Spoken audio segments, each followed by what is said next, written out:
Aduh, banyak kali nih sampah botolnya. Sampah botol plastik pun lama lagi busuknya. Ini baru di tempat di Aceh ya? Belum lagi Sumatera, se-Indonesia, sedunia.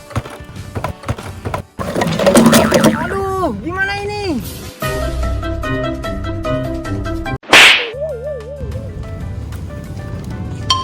Aha, aku ada ide.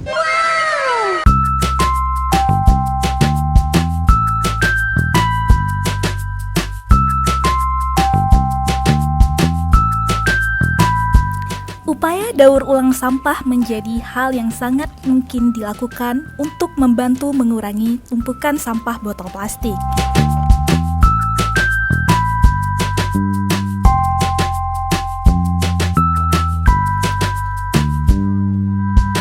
Oleh karena itu, pembuatan sobotik sofa botol plastik sangat mungkin menjadi bisnis yang menguntungkan juga sebagai upaya penyelamatan lingkungan.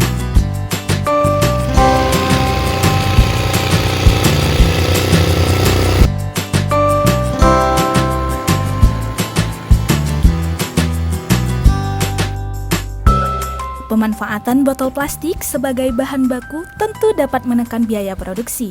Di samping itu, bahan pelengkapnya pun murah dan mudah didapatkan. Namun demikian, produk sofa yang dihasilkan tetap berkualitas dan bernilai estetik.